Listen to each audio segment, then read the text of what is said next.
Alistair, talk about tonight. I mean, how difficult of an assignment was it really for you? I mean, you know everything that was going on with Walt. You had a lot of respect for him, and then you got to go be the bad guy on the night that he's trying to have this, amazing moment in his life. How difficult is that to come in a night like that?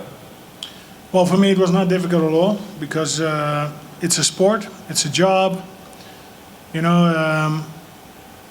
Of course, Walt has been through personal tragedy, which is awful.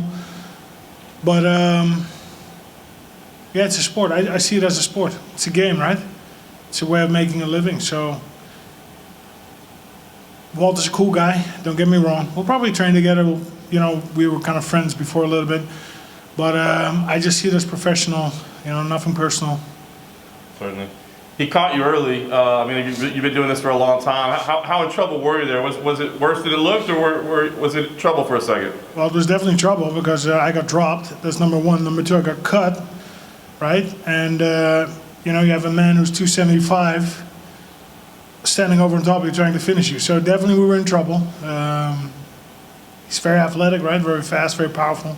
So we were in trouble for a little bit.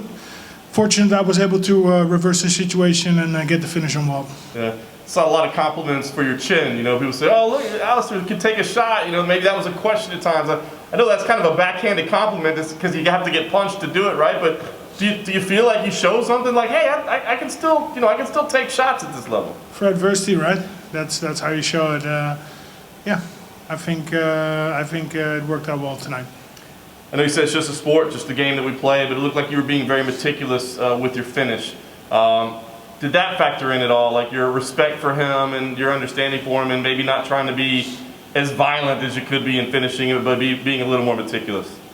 No, again, when I fight, I put the emotions away.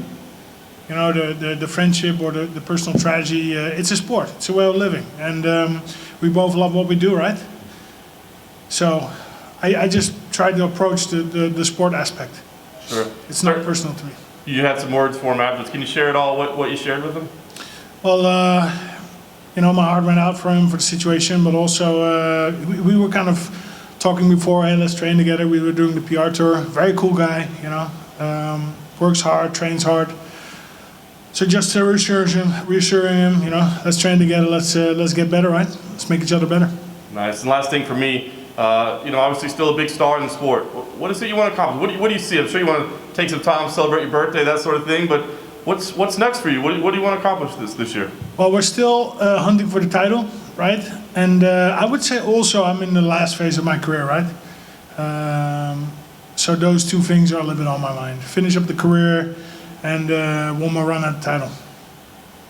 Alistair, in front right here. You've obviously fought in all over the world, but have you ever experienced something like fighting in an empty arena? Never. And strange enough, I was fired up about it, right? I've had, this was fight number 92.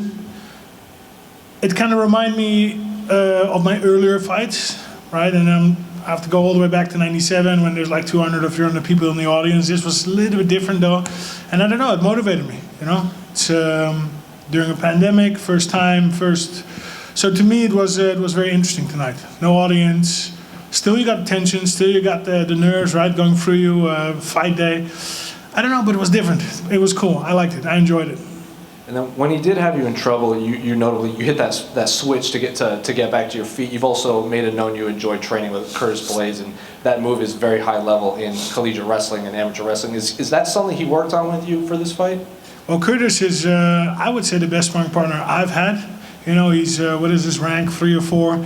And he pushes me. He pushes me to become a better fighter. I think I do the same to him. So we have a great chemistry also with the coaches, with the rest of the team. And, Curtis is tough. He's 265, 275, sometimes he's 255, but you got to be creative. You got to figure it out. So, yeah, I don't know. He pushed me to become better, and he's instrumental to me. And then you talked about you're still hunting for the title. A few of your fellow heavyweights that won this week, like Ben Rothwell and Andrei Arlovsky, they were basically pleading for Stipe to become active again, but Stipe is adamant that he can't train, and he's being a first responder to this pandemic, so he's waiting to figure out a date for that rubber match with Daniel Cormier. So what do you make of the state of the title right now, given all of these older fighters are saying they don't have much time to chase that title anymore? Well, not much, right? Stipe is his own man. He makes his own decisions. You can't go around and say he's scared or whatever. I think that's nonsense. He's tough.